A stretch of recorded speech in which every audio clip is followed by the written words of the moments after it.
Okay, I think we are live. Hello, world. It's Mr. FLIXTER, and in this week's episode, it's the 40th anniversary for Back to the Future. So I'm going to review the movie, and then I'm going to rank the trilogy afterward. But first, I got a death I want to talk about, and the weekend box office. So let's get started, shall we? Live from Niagara Falls, it's Mr. FLIXTER Show on Saturday night.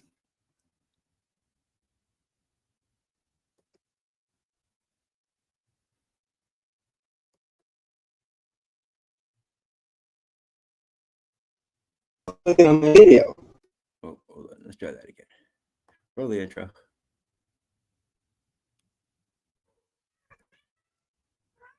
My channel. Thank you for clicking on my video.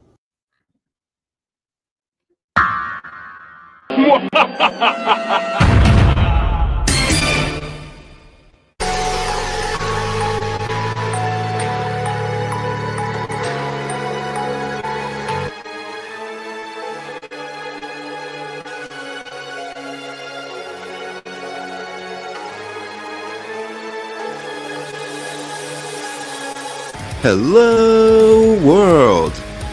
I'm Chris Maitini, aka Mr. FLIXTER.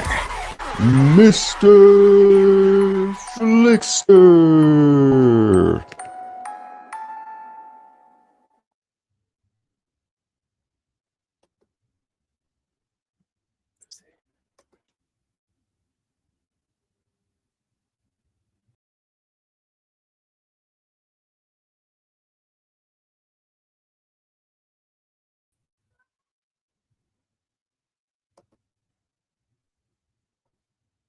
Okay. Here we go.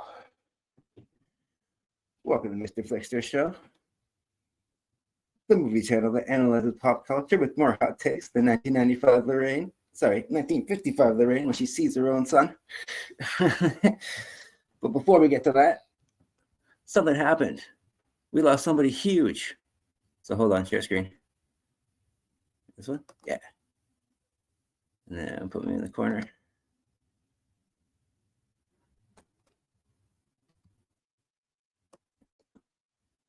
Come on, put me in the corner. There we go. All right, my computer's being slow for some reason. So let's go to IMDb.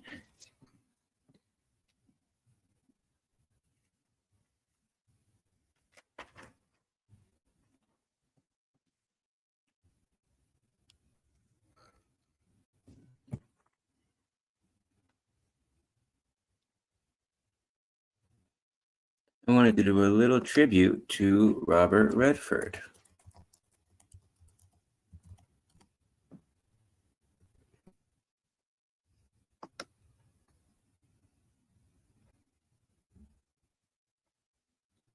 There we go.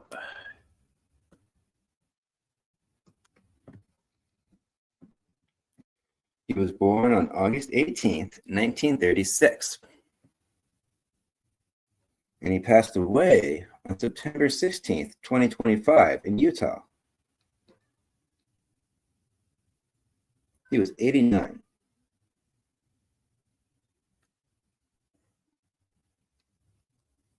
So let's take a look at his body of work, shall we? Of course, he was the founder of the Sundance Film Festival. So we wouldn't have him without, we wouldn't have that without him. So here we go, credits. We'll just do acting roles. He's has many hats in the entertainment industry.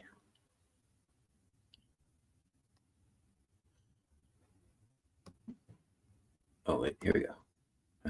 Got it.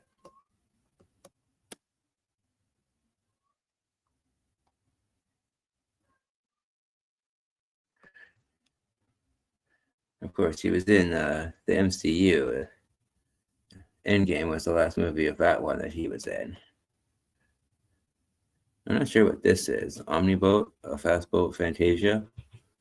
Well, he played a dolphin in that, apparently, so that's cool. Back in 2020.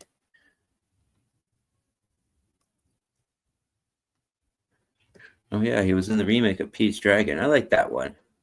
That was 2016. He's got so many credits here, though. There's the MCU again. His first appearance was in The Winter Soldier.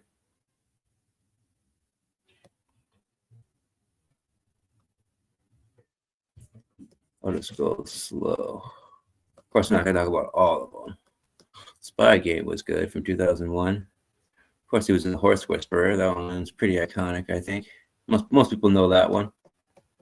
Indecent Proposal was 93. Now we're getting into the classics. He was in Havana in 1990. The Natural, 84.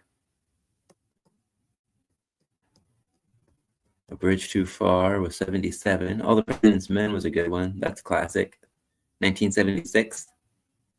3 Days of the Condor. The Great Gatsby, 1974. So many. The Sting, 73.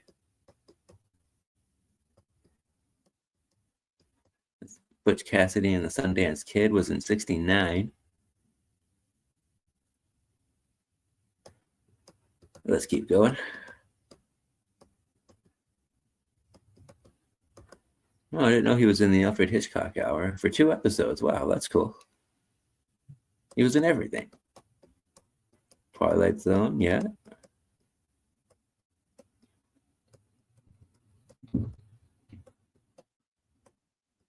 Let's keep going. Oh, he was in Perry Mason.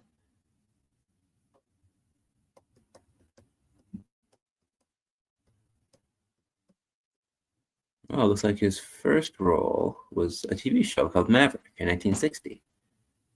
His first movie was Tall Story, 1960. Fascinating.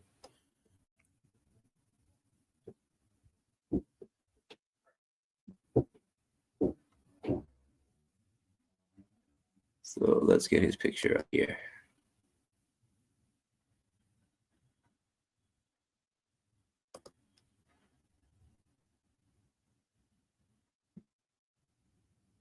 All right, here we go.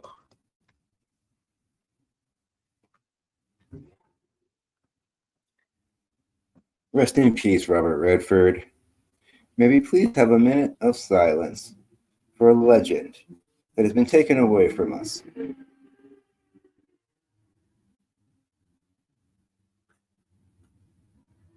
We have certainly lost an icon. Rest in peace, Robert Redford.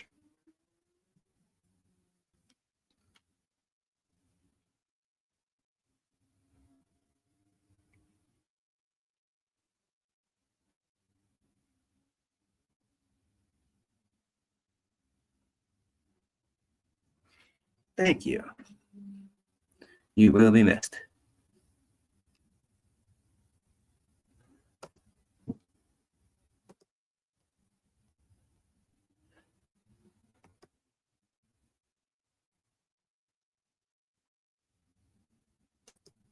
Oh, here we go. Yeah, cool. I'm back. Sabrina says, show. If it'll let me. Oh, there it is. Okay. Rest in peace, Robert Redford. Thank you, Sabrina. And thank you for writing that little tribute. That was very nice. So, now let's take a look at the weekend box office, shall we? So last week was, oh wait, hold on. I didn't do that right. Share screen. Sorry about that. You might have lost me for a moment there. Put myself in the corner. Okay. Let's go to the weekend box office. Here we go. Okay. So this is from September 12th to the 14th. Last week.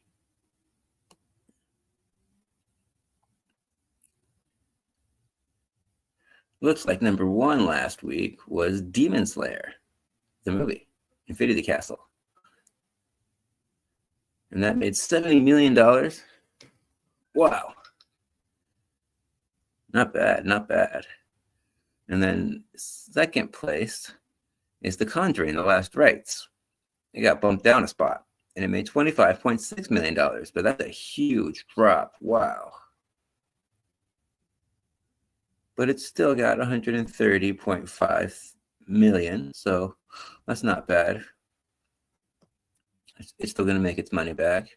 Number 3 was Downton Abbey. My parents saw this one. They said it was pretty good. It made $18.1 million.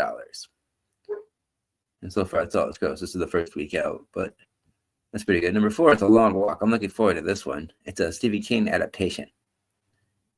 This made $11.7 million. And then Toy Story got re-released. It got number 5. That's kind of surprising, but kind of funny. It made $3.4 million. I remember seeing this when it first came out. That's how much it made an impact on me. Number 6, dropping 3 spots from last week, is Weapons. Oh, I didn't mean to click that. Go back. Okay, yeah. I'm looking forward to this one. It's a horror movie about witches, I believe. It made $2.7 million. But that was a huge drop, almost half. Wow. But it still made $147.4 million so far. So it seems like it's earning its money back. It's making a lot of money so far, I'd say. At number 7 is Hamilton. This originally aired on Disney Plus. What they did is they filmed the Broadway show and put it on streaming services, but I guess they re-released it in theaters. So that's cool. It made the top 10. It made $2.2 million. But that's a huge drop. It's been out for 2 weeks. Wow. That's almost 80%. And it's made $14.9 million. I kind of thought it would make more. Number 8 is Freakier Friday, hanging in there. So shout out to Freaky Friday. It's doing a lot better than I thought. I don't think it looks very good, but hey, I'll still give it a shot. It made $2.1 million, and it made $91.1 million. It just seems like one of those sequels to me. It's so long after the original came out. It's like, why? Why now? Other than money. But hey, like I said, I'll give it a shot. The next one looks pretty funny too. I keep seeing previews for Spinal Tap 2. That came in at number 9 with $1.6 million. Which is kind of low for an opening weekend. But I guess not many people are in a rush to see Spinal Tap 2. And number 10 is The Sound of Music. Wow. I actually took my girlfriend to see this one. So I hadn't listened to it before. That was a cool experience.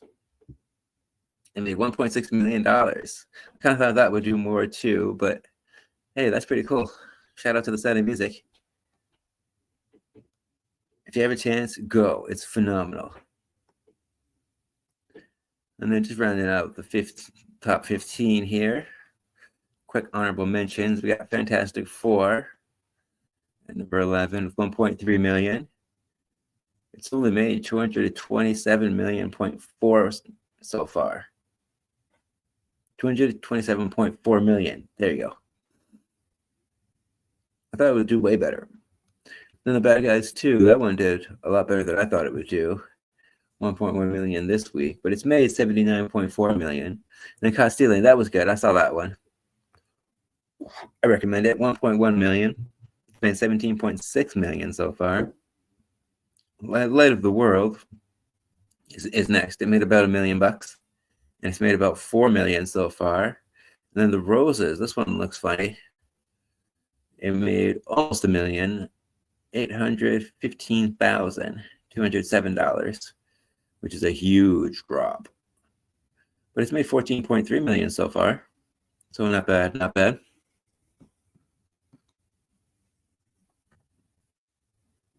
And that is the weekend box office update.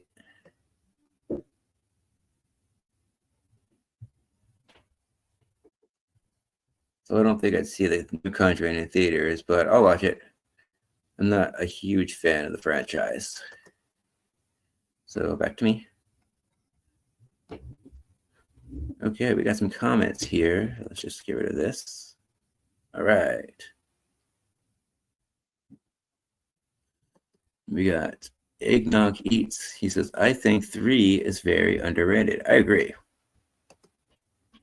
And then he says, I have my Back to the Future t-shirt on right now, and now just realized. That's funny. I have the DVDs right here. One second. I meant to grab it.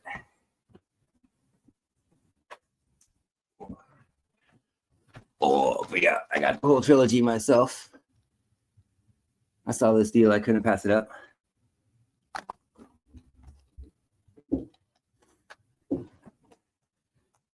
I'll just kind of put this back here, I guess.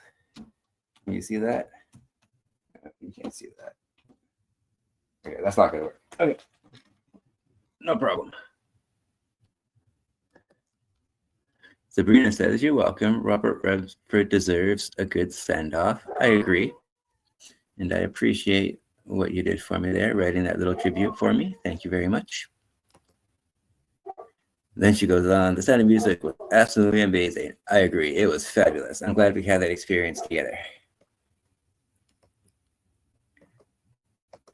She also says, show. Sound of Music is a 3-hour movie. So if you wanted to watch it, give yourself lots of time. Yeah.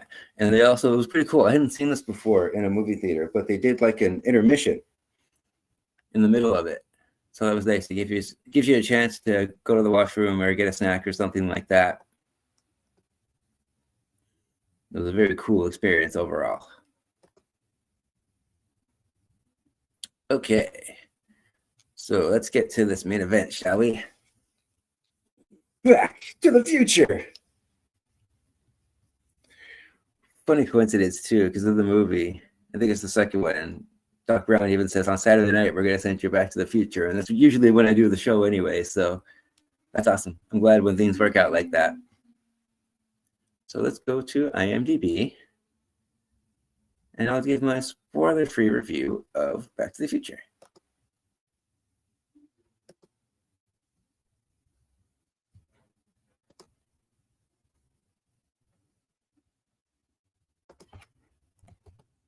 Back to the Future. Here we go, 1985.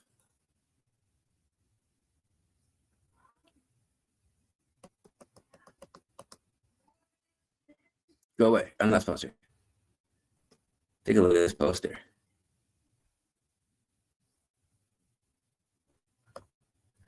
You have the cool looking font here, and then you have the hand-drawn poster with part of the DeLorean. It's got this mystical quality to it. You got the fire and the streaks there. That's pretty iconic. And of course, you got Marty McFly looking at his watch.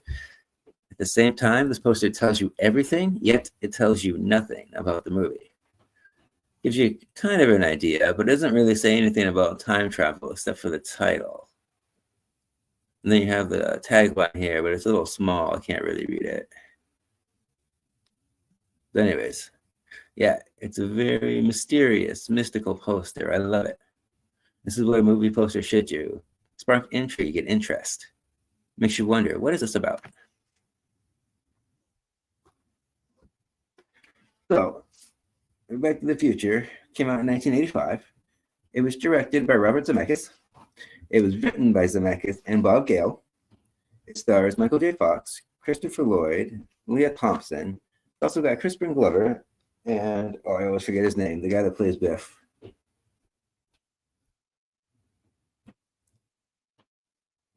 Where is it? Thomas Wilson. There it is. The budget was $19 million, and it made $385 million worldwide at the box office. Wow, that's incredible. No wonder they made the sequels.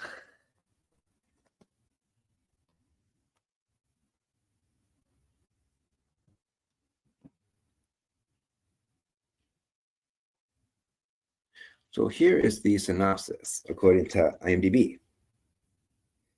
Marty McFly, a typical American teenager of the 80s, is accidentally sent back to 1955 in a plutonium-powered DeLorean time machine invented by a slightly mad scientist. During his often hysterical, yet always amazing trip back in time, Marty must ensure that his teenage parents to be meet and fall in love before he can return to the future.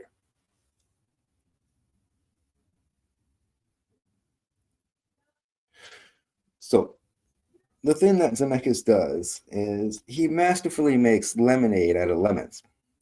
Because despite all the obstacles that happened during the making of this movie, and trust me, there was a lot of obstacles. There's a Netflix show. It's called The Movies That Made Us. I mentioned it before in my Die Hard video because there's an episode about that one too. But there's an episode about Back to the Future, and it goes way more in depth about the movies than I'm going to go into here. So I highly recommend that. It's a must watch if you love the movies.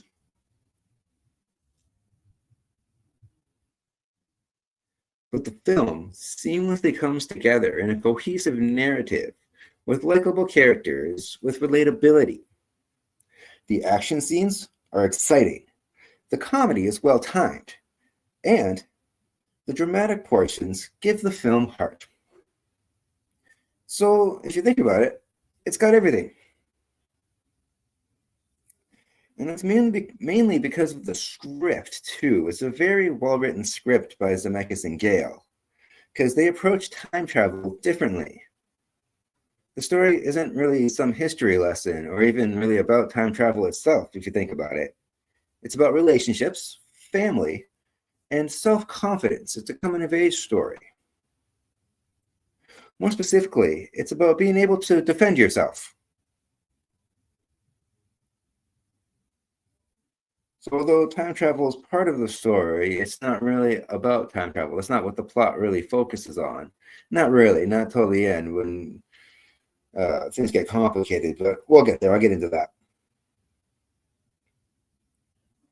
In numerous interviews, Bob Gale reportedly got inspired when he was visiting his parents in the suburb of St. Louis, Missouri, and he discovered his dad's old yearbook in the basement.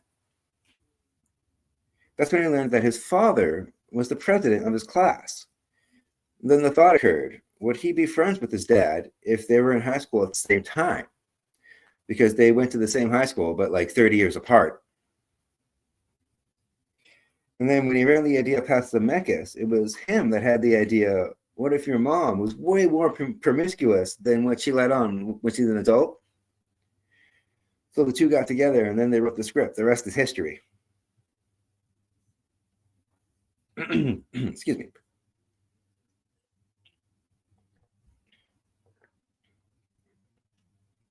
Now, in case you didn't know, Michael J. Fox was the first choice to play Marty McFly, but he wasn't the first person cast for the role. That was Eric Stoltz. However, he was taking the subject matter too seriously, and he kept taking the story and his character motivations to a darker place than what the script intended. So that creative differences is what led to him being recast. But they would shot the film for like 5 or 6 weeks before that happened. So Michael J. Fox came in to replace him, and they had to reshoot all those scenes again that they did with Stoltz. So 5 or 6 weeks of work just out the window. Like they used the footage that they could, like behind the heads, and like other shots, they pieced together bit by bit. But basically, yeah, they started from scratch.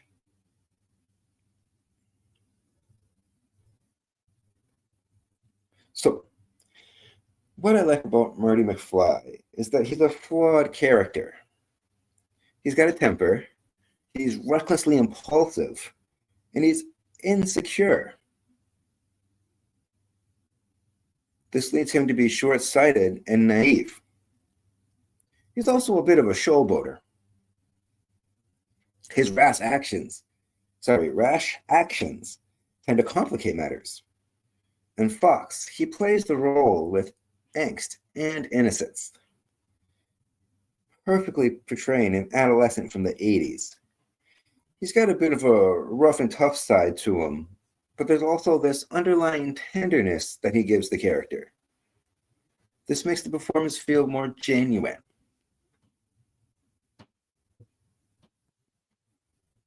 Fun fact, because he was filming Family Ties at the same time,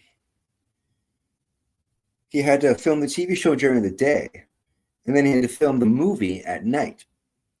So he would sleep in between going from one set to the other set and in between takes, and basically whenever he could after he was done filming in the movie. So despite getting very little sleep and this brutal schedule that he had, it makes his performance even more astonishing. You can't even tell. He's like sleep deprived in it. That's good acting.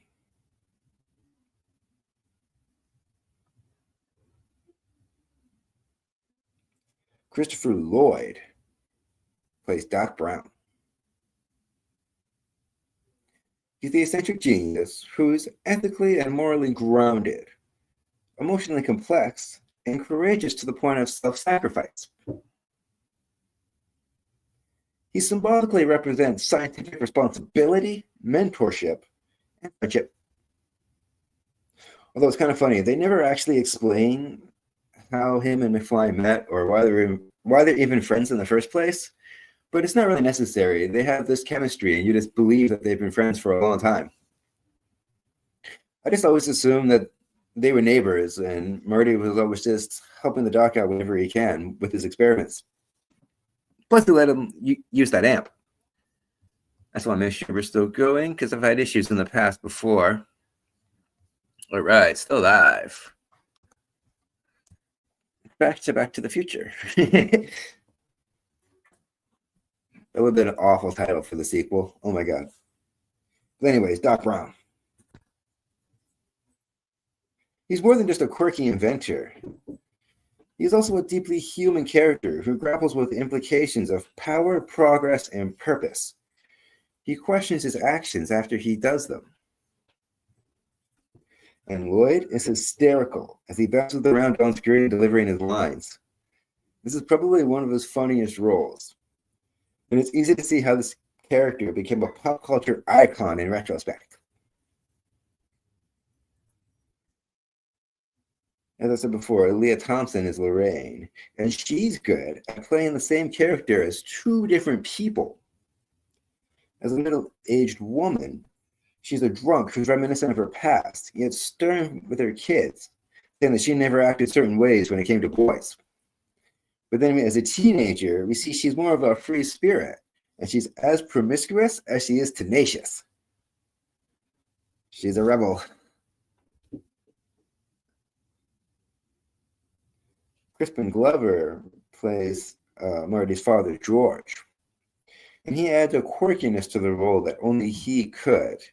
Yet he's still likable because he's got that relatable factor about being bullied and learning how to stand up for yourself. And Murray tries to help him out the best that he can. So I can't really see anyone else in the role. That goes with everybody in this movie, actually. Like, it's so perfectly cast. And then Biff. Oh, what can I say about Biff? He's a bit of a doofus, but he's the bully with a dark side. He's capable of doing terrible things. And this, in a way, makes him the perfect antagonist for both the McFlys. They both teach him a lesson and learn a lesson about themselves, too. But Wilson just has great comedic timing. Like, yeah, a lot of times he's just acting silly, but you can still take him seriously, too, and that's hard to do. And, of course, the most famous character in this movie is the DeLorean. This flick made the DeLorean a pop culture icon. It's funny, though, because I've seen in different interviews that the original script had a fridge as the time machine, and then the two guys were just going to lug it around in a pickup truck to different places. Then it was Zemeckis that came up with the idea of why not just build a time machine inside the car? And Gail agreed, that's a really cool idea. And also, this is why there's that fridge scene in Indiana Jones and the Crystal Skull, because Spielberg wanted to use it in his movie. I heard Gail say that in an interview, so I thought that was hilarious. I had to mention it. That explains everything. But it also turns out that Ford offered a large sum of money to use Mustangs in the film instead of the DeLorean. But the Bobs chose not to use that one because they liked the DeLorean more. It looked more like a spaceship, And they didn't see Doc Brown driving a muscle car. Like, that just seems like a weird idea. A scientist like that wouldn't have a muscle car like that. So a DeLorean just makes sense. And they're right, it's just so cool looking. This is probably one of the most iconic cars of pop culture. It's up there with like the Batmobile, and like Christine is up there. And of course, there's Knight Rider, Kit. It's up there.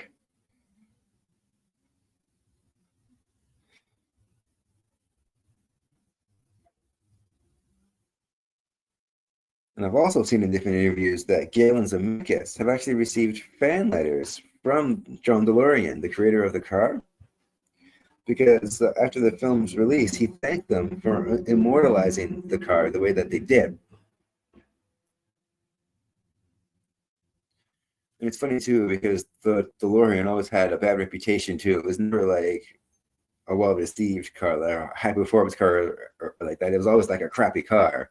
So the fact that they put the time machine in that is kind of hilarious if you think about it. If they put in the time machine inside of a Pinto or something.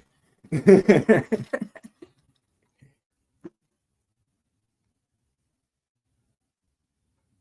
I love the score by Alan Silvestri. It's probably one of the most recognizable pieces of music in movie history. And it's one of the most iconic movie theme songs ever made. It's up there with like Jaws and Star Wars and those kind of theme songs. This is when movies had theme songs. But aside from that, Huey Lewis and the News also made the song Power of Love specifically for this film. And I think it got nominated for an Oscar, but don't quote me on that. Yeah. But yeah, that's where that song came from. We wouldn't have it without Back to the Future. So, overall, I love how the title has multiple meanings. See, wait, I just want to check. Are we still going? Yeah, cool. Still streaming. Awesome. So yeah, I love how the title has multiple meanings. Not only does McFly have to return to his time period, but he has to get his version of reality back to the status quo. Works on two levels. This isn't just a movie, it's an enduring pop culture touchstone. With themes about if you, and it touches on the theme, if you put your mind to it, you can accomplish anything. This kind of goes back to the self-confidence I was saying before and being able to stand up for yourself. Got very good lessons. It's what gives the film heart.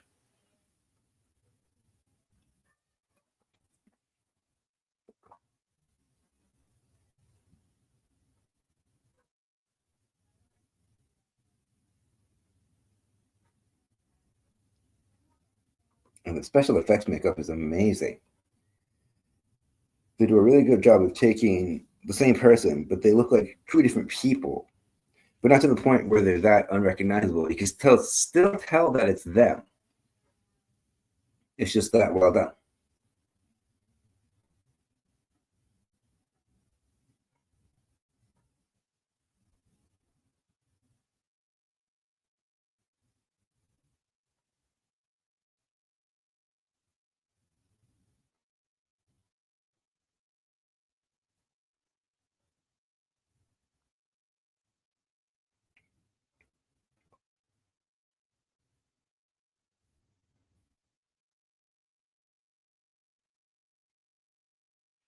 And when I was watching this again, I came to a funny realization.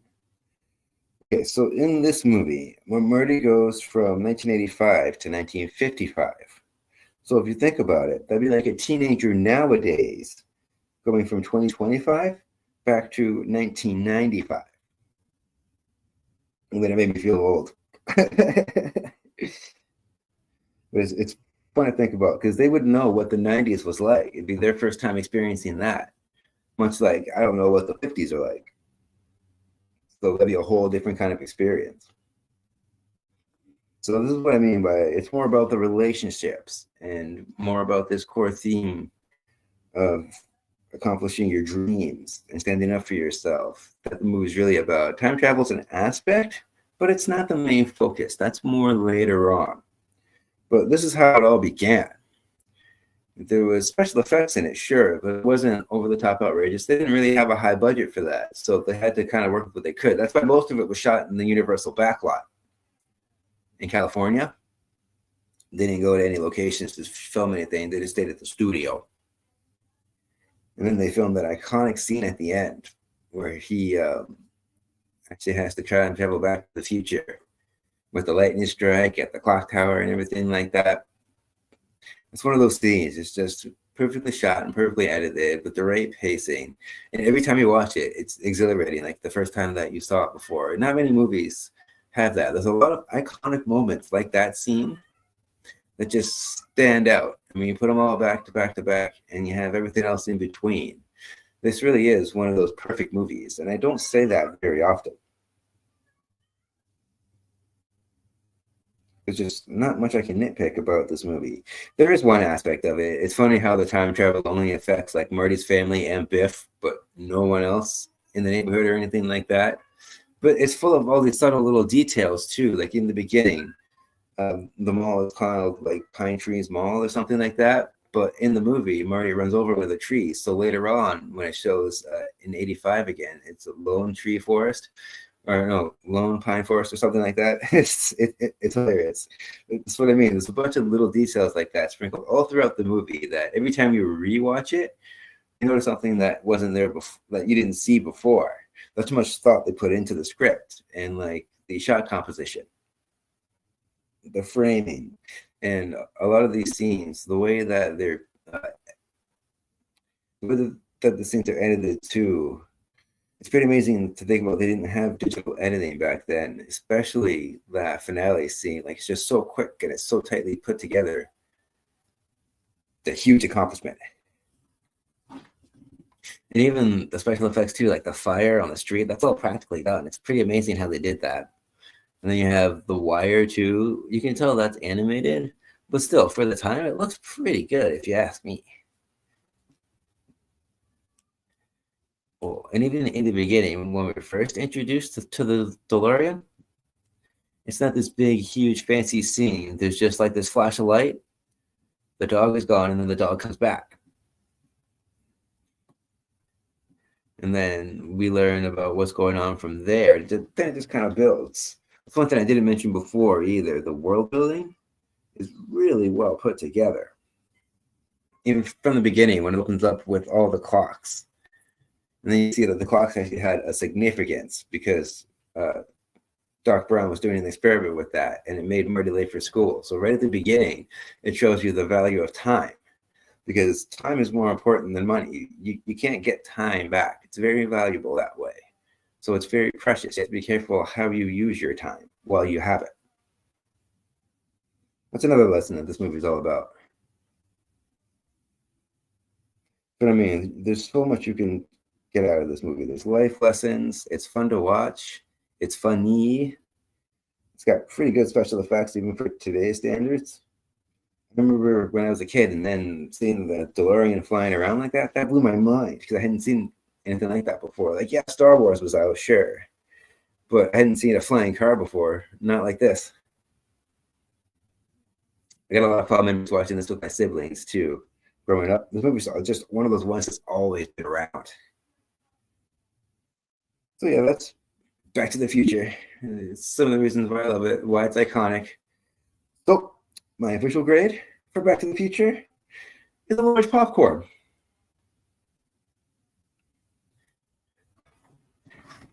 So it's one of those movies it's hard to find fault for. You have to really nitpick. So let's just go back. Still live? Yeah, still live. Awesome. So far, it's going very smooth. So I'm just going to keep on going. So I set up, hold on. Yeah, okay, still sharing screen. Excuse me. On Letterboxd, I set up the list. Let's edit this. And I got all the posters here. So let's get into the ranking, shall we?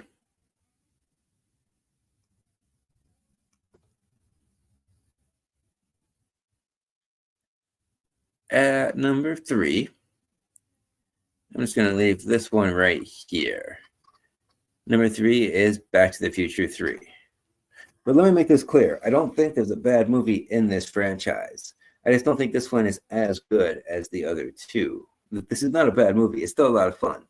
So let's kind of talk about it. Let's go to IMDb.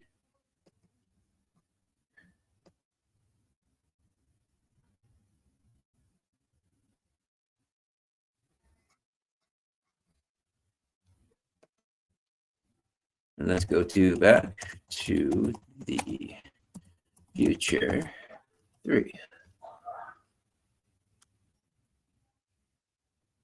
Great Scott. There it is.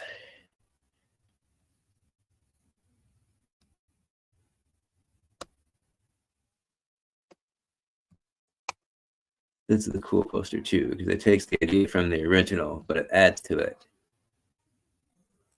It adds a lot of context to what 3 is all about.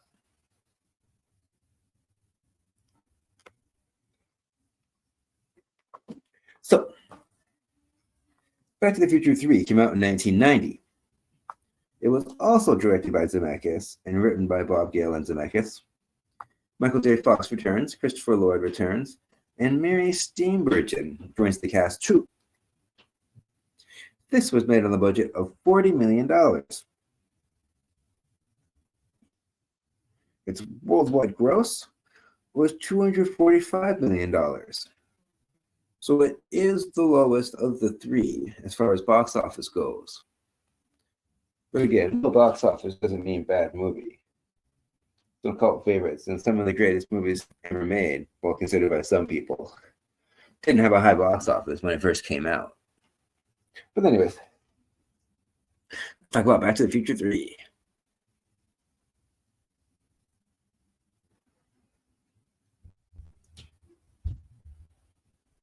Here's the synopsis according to IMDb. Stranded in 1955, Marty McFly learns about the death of Doc Brown in 1885 and must travel back in time to save him. With no fuel readily available for the DeLorean, the two must figure out how to escape the Old West before Emmett is murdered. So, the first film is all about Marty McFly. He's got to make sure his parents meet so he can be born, and he basically exists. The second movie is all about Biff, and I'll get into that one a bit later on. But this flick is Doc Brown's story. So I like how each movie kind of shifts focus slightly up to different characters to kind of build up the world around them. Doc Brown has a romance in this story, which adds dimension to his character. And I really do think he's got really good chemistry with Mary Steenburgen. Sorry if I butchered that. I don't know if I'm saying her name right. But yeah, she's great. She's funny. She's got her moments. She plays the dramatic part well, and she has pretty good comedic timing. This is one of the first things I remember seeing her in. And then she kind of disappeared for a while. And then she showed up later in Step Brothers, and now she seems to be in everything. So good for her. This is where it all started, I guess.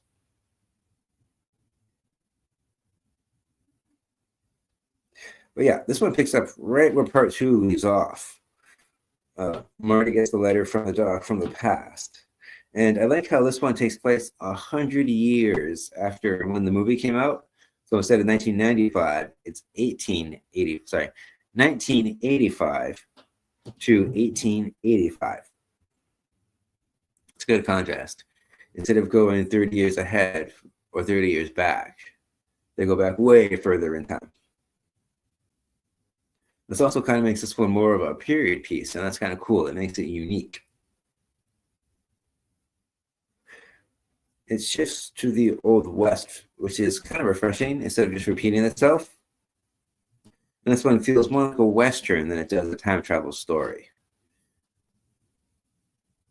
Unlike where the second one is all about time travel. It really expands on that one.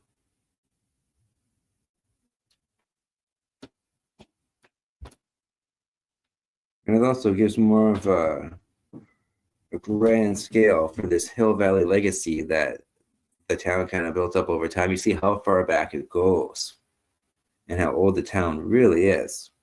This movie also resolves cliffhangers from the last few films, while staying tightly connected to the overall arcane timeline story.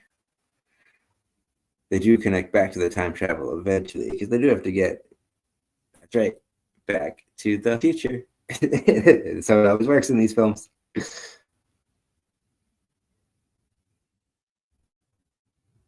yeah, Steenburgen, she plays Clara.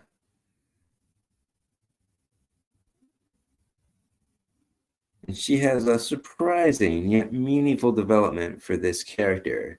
Because at the time, no one really expected Doc Brown to get a love story. You think that she would fall in love with somebody else, but nope, not Marty.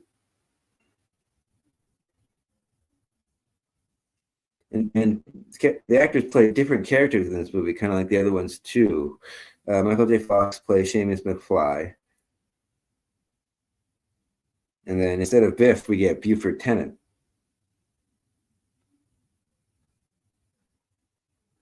I always forget his name.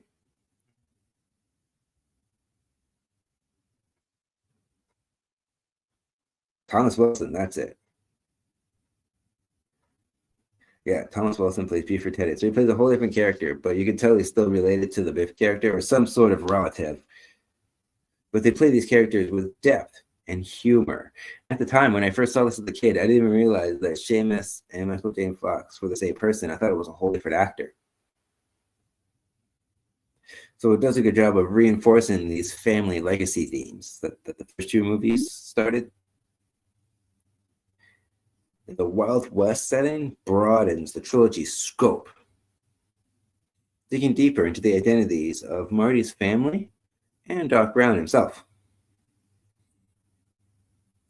It ties together plot threads that have run through the whole trilogy, especially Marty's arc. It doesn't completely lose focus. It goes back to him too, because it gets to the point where he doesn't react to being called chicken anymore. That doesn't bother him. So it respects the continuity without rebooting anything or ignoring things from the past movies. It just moves forward, and it seems like it does it with a purpose. It's not random. You can kind of see this is where it was going all along.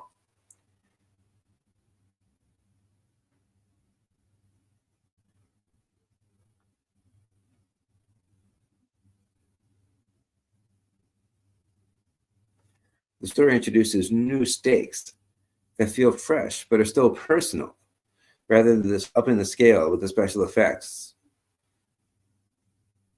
A lot of movies nowadays that just feel like soulless cash grabs, but not this one. In case you didn't know, too, they shot part 2 and part 3 back to back. That's how confident they were in the sequel. So this is one of the first times that they ever did that in Hollywood. Was with Back to the Future.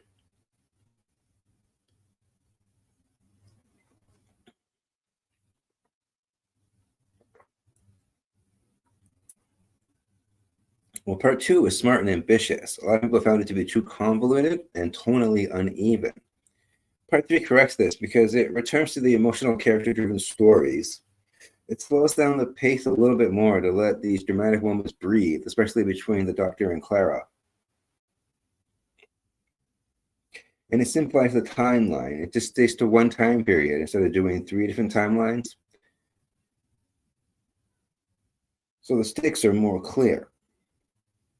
It's a lot easier to follow than part 2 is. So by dialing back this complexity, it gives me room for more heart, clarity, and there's a better payoff at the end. Especially with that train scene. I hadn't seen this in a while, so I forgot how the movie ended. And that train scene was so suspenseful. I couldn't believe it. It's a very well-crafted scene. They do like different like wide shots and they do close-ups of the people. This is before CGI too, so it looks like they were really on a moving train at the time. And the whole thing with the hoverboard, I guess I was on wires too, but it's just very well put together scene. Again, that's very masterful directing by Zemeckis. He knows how to film good action scenes. He's got a keen cinematic eye. So while there's still time travel, and that clock tower action that we expect from the other movie. And we have this McFly versus McTennan conflict. So that's more of a subplot than the main story. But this is all reimagined in a Western context. This is how the film gets that Western vibe. There's that duel at high noon kind of feel to it. So even though there's a lot of Western cliches in this movie, the reason they're called cliches is because a lot of them are true. So everything that you expect from a Western movie, you kind of get it in this movie too.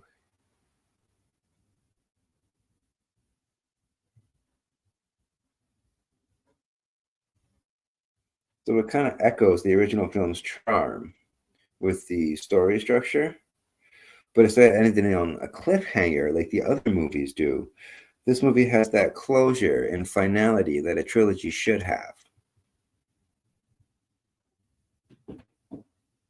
It resolves the character arcs like Marty's maturity and Doc Brown's romantic relationship. So it kind of echoes what happened in the other movies without outright copying them. And then we get a different version of the DeLorean too. This one has a train converted into a time machine, which is so cool.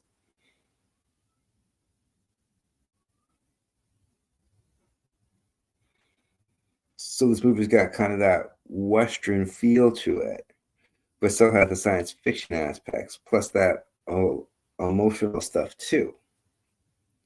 So those are just some of the reasons why I like it. I think this movie is very underrated.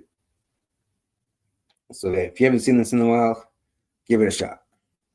Because it continues the story. It picks up right after where 2 leaves off. It expands on the world. But this time we go back to the Wild Wild West. I love Westerns, and there's a lot of Western references too. Like there's references to Clint Eastwood especially. And I grew up watching him, so I thought that was fun. It deepens the characters. It adds new intrigue because the stakes are a lot higher in this one. It's a lot harder to build a time machine 100 years ago at the time. Feels like a different kind of time travel movie. This one is about the time travel, but it's more of a Western. So it's simpler, more emotional, and I think it's better paced too. It is a little bit slower than the other movies, but I do think they do a good job of making the dramatic moments feel more dramatic and giving them room to kind of just sit there and be in those moments. Because it delivers on the comedy too. This movie is a lot funnier than I remember. One of my favorite lines is when they hijack the train. Is this a holdup? It's a science experiment. So, all in all, that's classic time travel fun. We have the high noon showdown kind of Western vibe, and it's very heartfelt too, without being too repetitious of the first 2 movies. So it trades off complexity with closure. It keeps the spirit and the fun of the original, but has that finality that a trilogy conclusion should have. So it's a very character-driven send-off.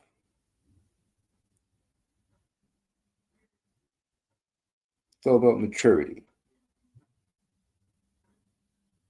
and conflict resolution, if you think about it. That's what really gives it that warmth and charm. It's the characters in this movie. So overall, I'd give Back to the Future 3 a medium popcorn. This is in no way a bad movie. I just enjoy the other ones more. I just want to make sure we are still live. Any comments? Okay, no new comments. That's cool. We'll just move on. So, I'm still sharing. Good. Okay. At number 2, I'm actually going to put the original Back to the Future. Because as iconic as this movie is, I just enjoy the second one more. This is no knock on anything about this first movie. Hold on, I'll go back to the poster for that one. Back to the Future. And this is back to Back to the Future. Okay, I'm done.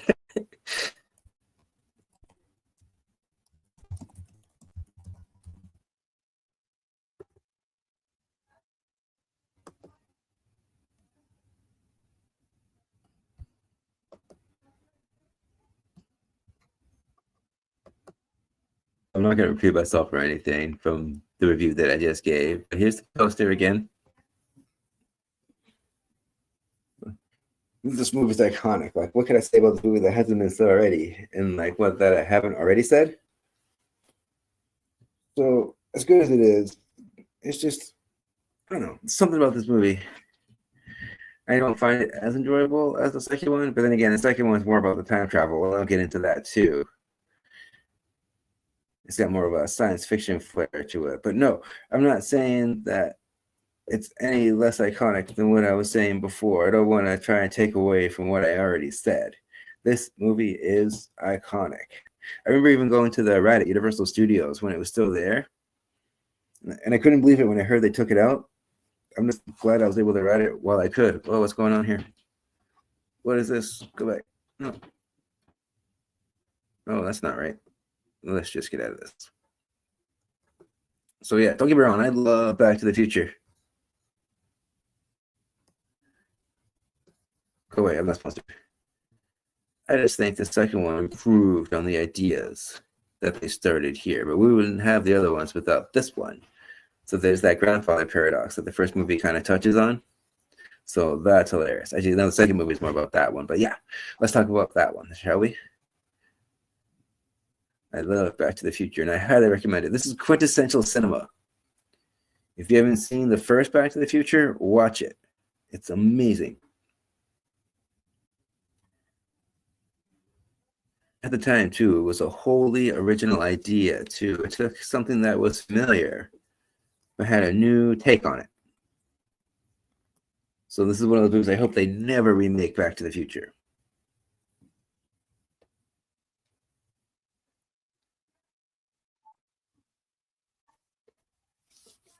So naturally, that leaves number one, Back to the Future 2. So let's get that one going. Where's that poster? Oh, Back to the Future.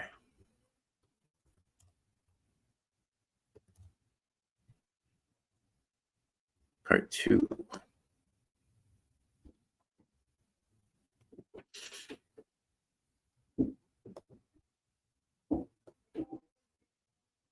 There we go. Just like the other one from 3, it takes what we loved about the first poster and kind of adds to it. This one's got Doc Brown in it too. It's got more lighting around the DeLorean. If you notice too, now it's flying because it gets upgraded in this one. And that's pretty much sums up the movie. This whole movie is like an upgrade. I get way more enjoyment out of this film. But don't get me wrong, I still love the first one.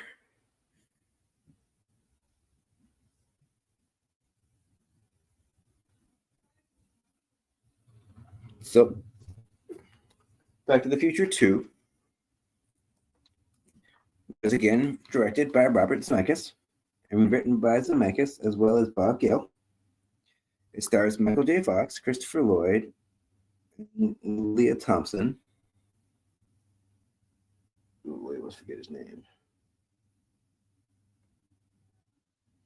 The guy that plays Biff. I just said it. Thomas Wilson. Damn it. Okay, Thomas Wilson. He returns too.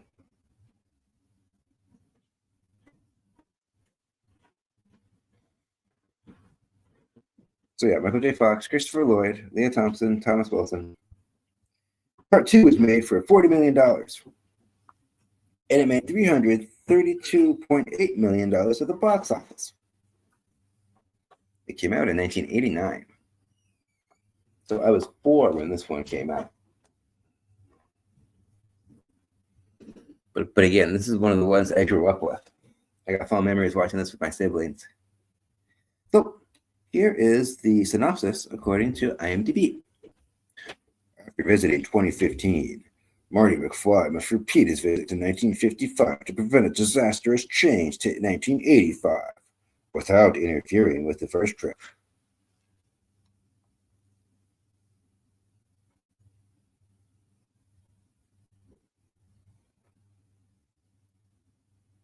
So, because these movies were made at the same time, that means that the Bobs were both adamant on having part 3 be released 6 months after part 2 because they didn't want to keep the fans waiting for too long out of fear of losing interest.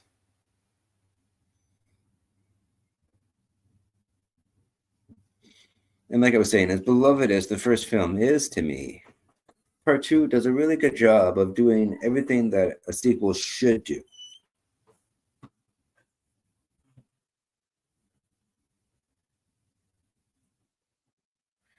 For example, the pacing is a lot tighter in this one. It feels a lot brisker. And the stakes are even higher in this one. This one introduces the multiverse aspect to the story, having multiple timelines with the same people on different dimensional planes. But it explains all the science in a way that's easy to understand in layman's terms, so that a 5-year-old could watch this movie and still get what's going on with the time travel aspects. Unlike some of the multiverse stuff that's going on in the MCU right now, no one can keep track of that stuff anymore. It's just too crazy. It's too off the wall. And the visuals, thanks to Industrial Light and Magic, are more ambitious with more impressive special effects. And it has a lot of dual role scenes. Two different characters that are played by the same people are in the same shot, in the same frame.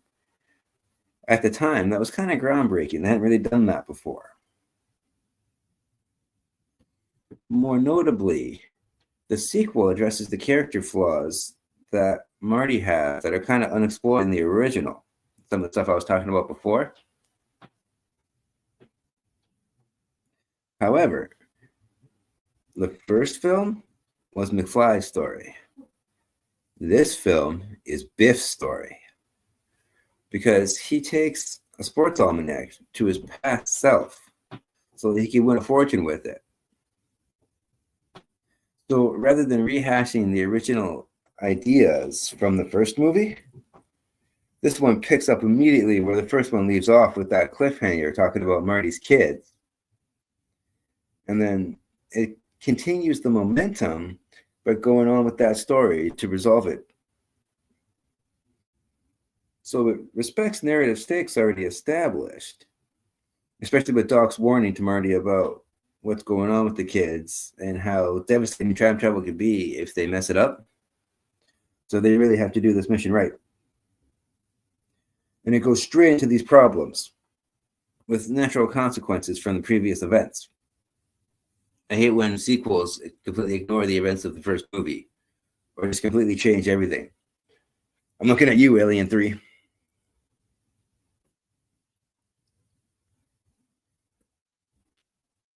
Excuse me, I'm getting a drink there. But anyways, let me just check to see if we're still streaming. Yeah, still going. Awesome. So back to the poster. To Back to the Future.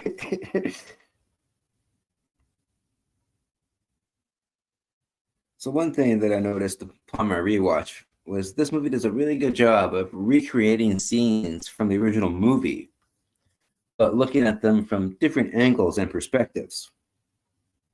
So yeah, even though we do go back to 1955 a lot in this movie, we do see these familiar beats. It's not just lazy repetition. It's more like recontextualizing what we saw before. And watching Marty avoid his former self and sneak through the events we saw in part 1 adds tension with nostalgic moments. That's very clever writing. And then the scene when Doc Brown meets himself without realizing who he is, that's hilarious. So instead of making the same movie twice, it becomes a layered, self-referential game that rewards fans because each time you watch this movie, much like the first one, you notice things that you didn't see before. That really is a testament to how much thought they put into this film. And it's kind of funny to think that the future in this movie is 2015, 10 years ago. So yeah, they're a bit off with how they depict the future. But I love how this movie is kind of a time capsule because I love seeing how the past thought the future was going to be like. Kind of like what the 1950s thought the future was going to be like compared to like what the 1980s thought the future was going to be like. We thought there's going to be hover cars and stuff like that. We still don't have hover cars. I'm sure a lot of people are upset about that. We were promised hover cars.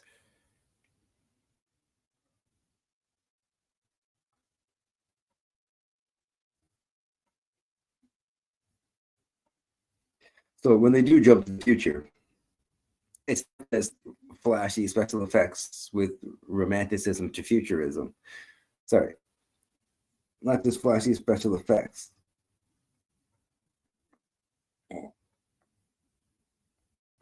With this bright, happy future, but it's not also this dystopian future either. I really like how I worded that the first time. It shows a darker version of different characters, especially Biff. This movie's got a much darker tone than the first one. But at times, it's still light and fluffy and funny.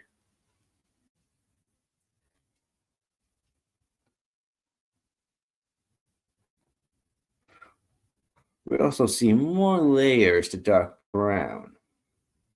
We see in this one, he's not just some kooky inventor, but he's actually concerned about the ethics of his actions. More so than it does in the first movie, he explains more about the space-time continuum and how detrimental time travel can be to disrupting it.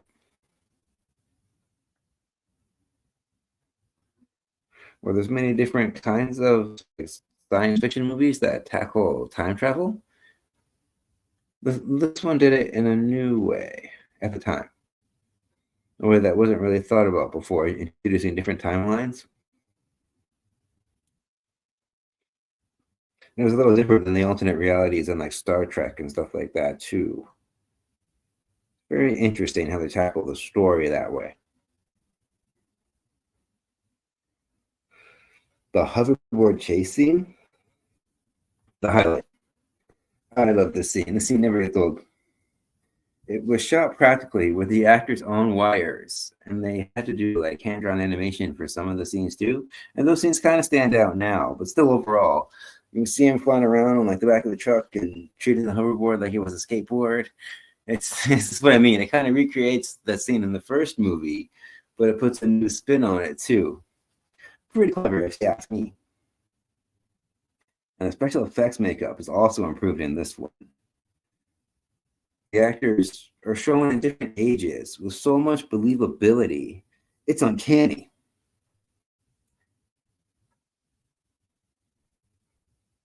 Because it shows like Michael J. Fox, it shows him as his son, it shows him as an adult.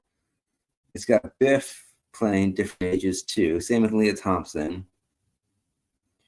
You can see there's so much improvement when it comes to the makeup that the actors are wearing. So kudos to that. One thing I like about this movie is it doesn't just stick to one time period like the original did, or like what 3 does. It juggles around 3 different timelines. There's the future, there's the alternate dystopian 1985, and then the revisited 1955. It also does well at balancing drama and comedy too. This movie's a little more serious and it's darker. But I like how they kind of went to that area because it can't all just be sunshine and rainbows. I like how they take that risk.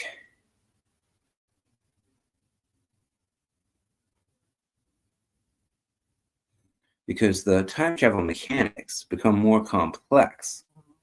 So this escalates the tension. We see the domino effect from all these seemingly small changes. And it kind of turns into this time travel puzzle. That's what I mean about upgrading the ambition from the first film, because that's more of a straightforward story. He's got one mission: make sure the parents meet and fall in love, which I know has complications in its own right. But with the whole thing about the almanac,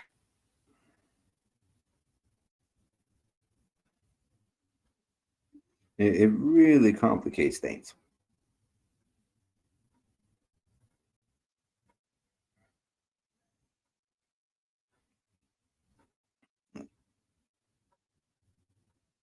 So even though those two main actors, they come back, this is really all about Biff.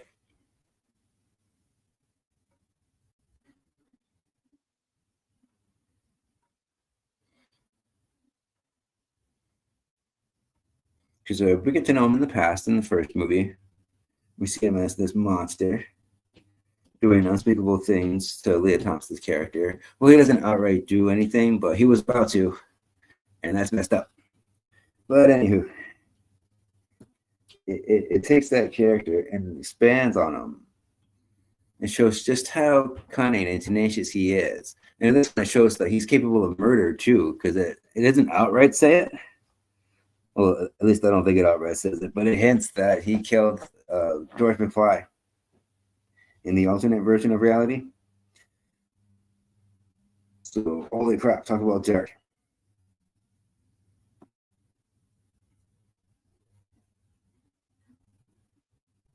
I also kind of understand Biff more as a person in this one. I mean, if you had an almanac and you went to the past, wouldn't you do the same thing? I mean, it was Marty McFly's idea in the first place, so he kind of creates his own problem.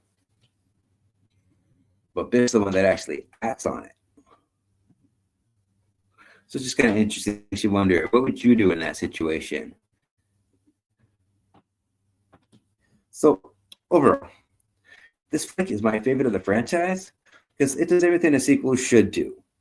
It continues the story already established, expands on the world and the characters in it, adds new elements of intrigue, improved from the last film's mistakes, and, more importantly, gives me more of what I loved of the original without feeling repetitious.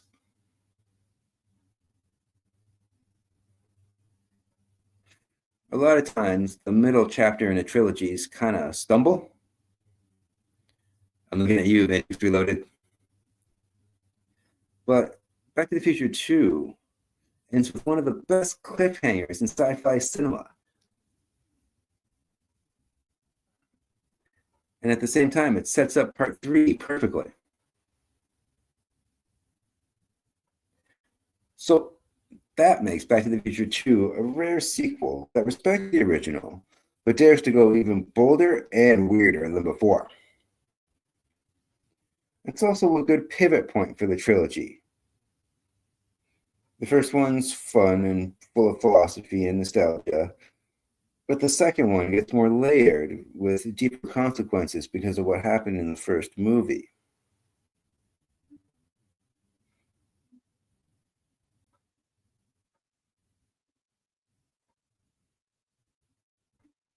Well, some people might think the tone is jarring, because I keep saying this movie is a lot darker than the first one. With the time that has gone by since the movie came out, more people have come around to the sequel, and they kind of appreciate the risks. They see that it's exactly what the film needed to work. And I have to agree with that.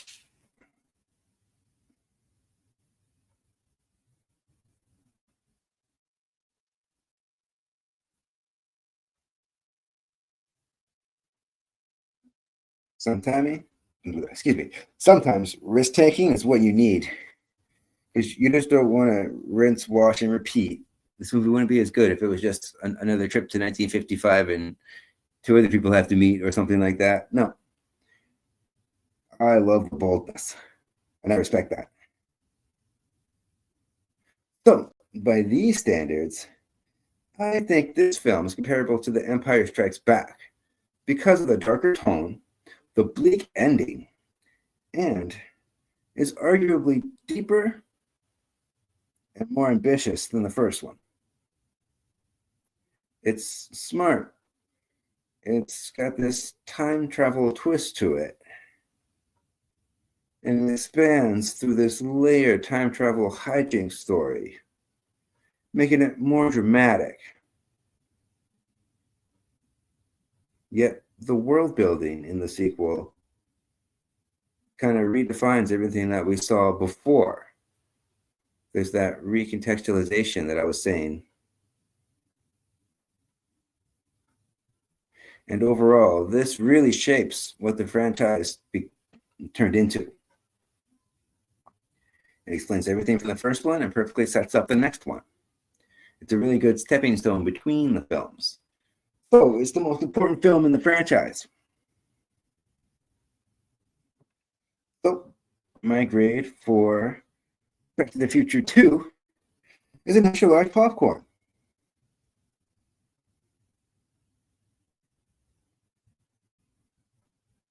I love how this movie references Jaws too, because Steven Spielberg was a producer on all three of these movies. Amblin Entertainment was just created around the same time.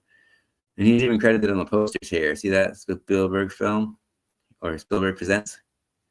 So without Steven Spielberg, we wouldn't have these movies. So go Spielberg.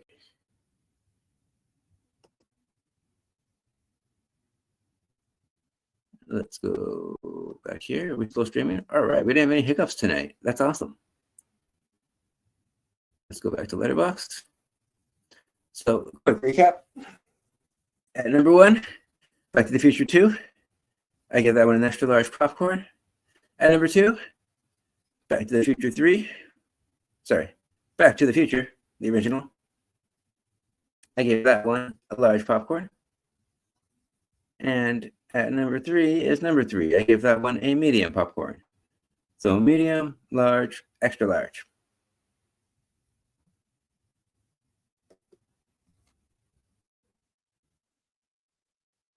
Let's get rid of this.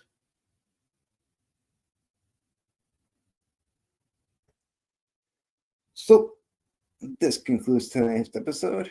Again, a little tribute to Robert Redford was included in the beginning of the episode. Thank you again, Sabrina, for writing that for me. I'm glad that you did. She also wrote these notes for the movies. Thank you for doing that as well. I already gave the recap.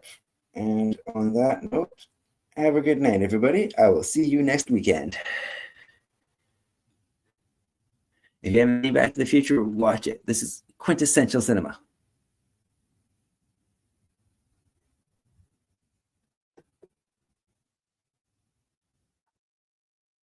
Thank you for... Oh, wrong one. Let's try that again. Take two. Take two.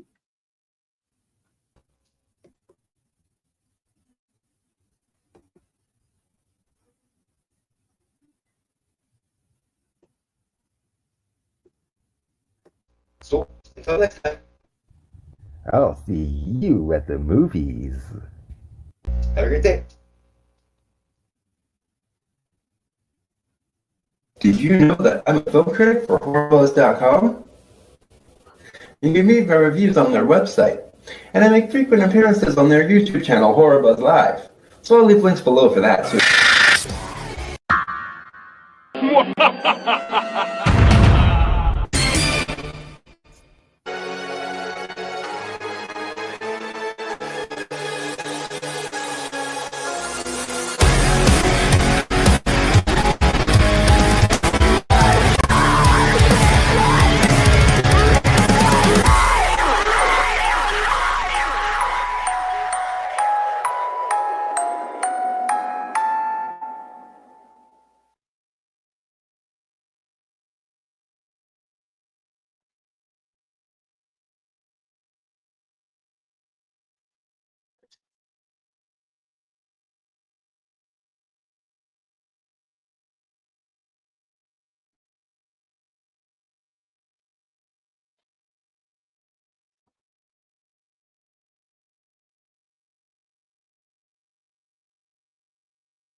And remember, who is Scott anyways? And why is he so great?